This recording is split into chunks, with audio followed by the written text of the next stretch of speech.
It feels almost surreal that the PlayStation 5 is now out in the world, but actually getting your hands on one has been a bit of an issue. For some of us now though, the PlayStation launch games are all-consuming, and we're spending our free time experiencing that shiny new PlayStation 5 interface and more. For a little while now, the PlayStation 5 price is now locked at $499, or £449 for the standards 5, and $399 or £349 for the digital edition. The big PlayStation 5 reveal event in June was seriously exciting, delivering us games galore, and our first look at the PlayStation 5's design, not to mention PlayStation 5 accessories. With the PlayStation 5, we are making a significant leap to deliver a truly new generation of transformative play experiences that will redefine expectations for what games can be, said Jim Ryan, president and CIO of SI. Here is the full list of the PlayStation 5's specifications. CPU, 8x Zen 2 cores at 3.5 GHz variable frequency. GPU, 10.28 T-flops, 36 CUS at 2.23 GHz variable frequency. GPU architecture, custom Arduino 2. Memory/interface, 16 GB GDDR6/256 equals bit. Memory bandwidth, 448 GB/s. Internal storage, custom 825 GB SSD. I/O throughput, 5.5 GB/s raw, typical 8 to 9 GB/s compressed. Expandable storage, NVMe SSD slot.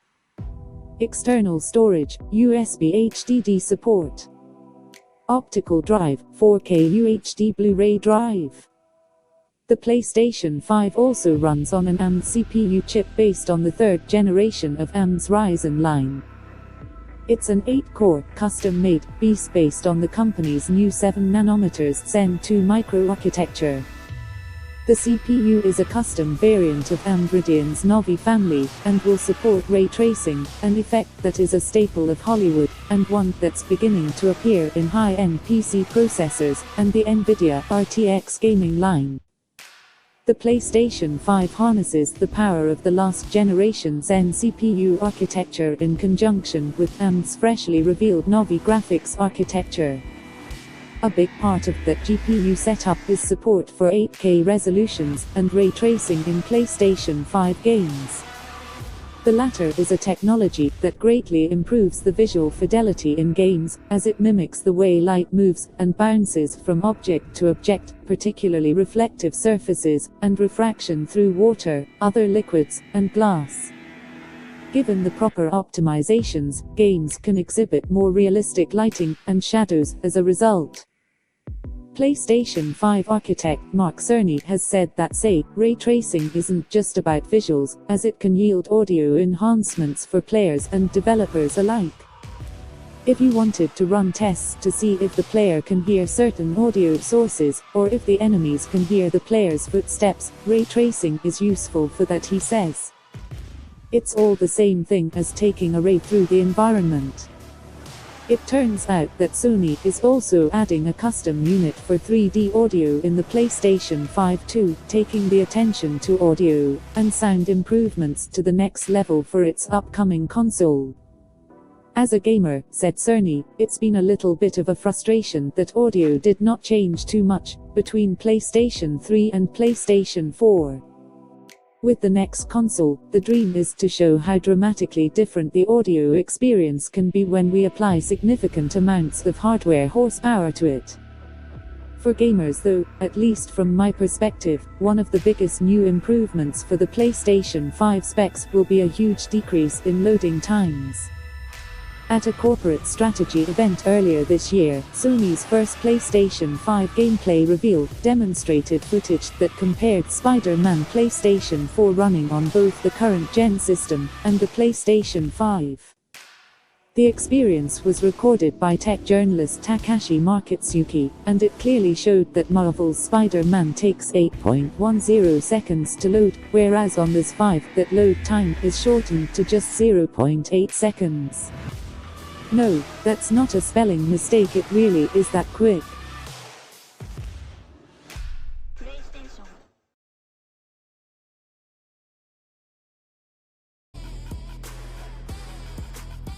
The Xbox Series X has finally arrived, and has been released out into the wild. It's spearheading Microsoft's next generation of consoles, with the Xbox Series S playing the role of a less powerful, and less expensive sibling. Sporting a somewhat unassuming design, the Xbox Series X is a box that promises to deliver the pinnacle of Microsoft's gaming efforts, both now and in the future.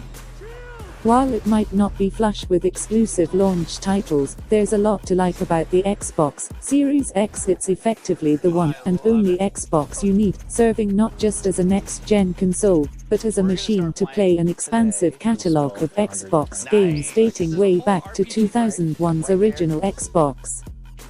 While the Xbox Series X might not represent the jump in tech we experienced from the Xbox 360 to the Xbox One, there's still a lot to digest and enjoy here. Read our full Xbox Series X review to see whether the new console has been worth the wait. The specifications of the Xbox Series X are CPU, 3.8 GHz 8-core Zen 2. GPU, custom Arduino 2, 12 teraflops, 52 cus. Memory, 16 GB. Storage, 1 TB SSD. Max resolution, 8K. Max frame rate, 120 Fps. Ports, HDMI, USB A, Ethernet. Size, 11.9 x 5.9 x 5.9 inches. Weight, 9.8 pounds. Xbox Series X specs. CPU, 3.8 GHz 8-core Zen 2. GPU, custom Arduino 2, 12 teraflops, 52 cus. Memory, 16 GB. Storage, 1 TB SSD. Max resolution, 8K. Max frame rate, 120 Fps. Ports, HDMI, USB A, Ethernet. Size, 11.9 x 5.9 x 5.9 inches. Weight, 9.8 pounds. Advertisement. Xbox Series X review, price and availability. The Xbox Series X has been released worldwide and you can go and order one right now. Just be aware that stocks of the Xbox Series X and the Series S are very low, and many retailers have sold out already. So you might struggle to find one today, and potentially up until the end of the year. However, check out our handy where to buy guide to be in with the best chance as possible to get hold of an Xbox Series X. Prices start at $499 in the US and £449 in the UK, meaning the Xbox Series X matches the price of those 5 in those respective nations. However, it's more expensive than this 5 digital edition, which costs $399 or £349. With its 12 teraflops of graphics power compared to this 5's 10 teraflops, you'll get more graphical bang for your buck with the Series X. You also get a 1 terabyte SSD as opposed to this 5's 825 gigabytes SSD.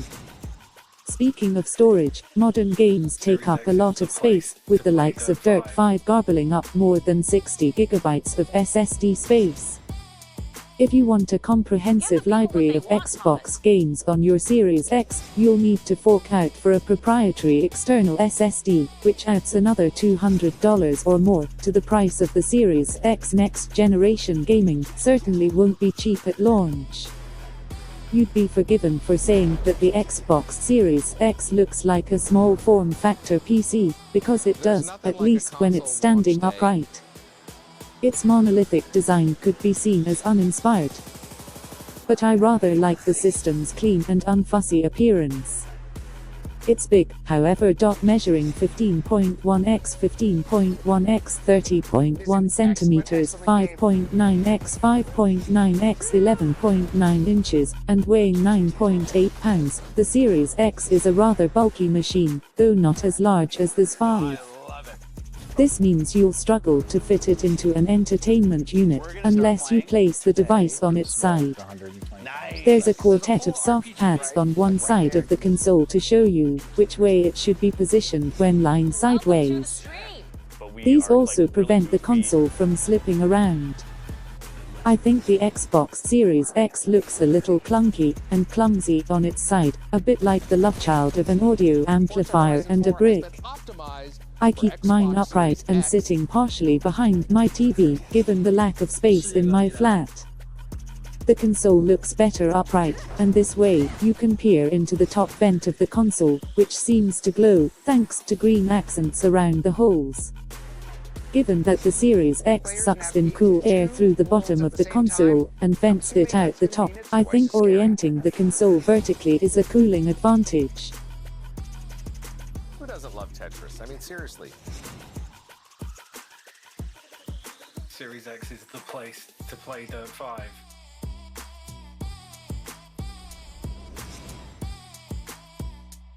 Give the people what they want, Thomas.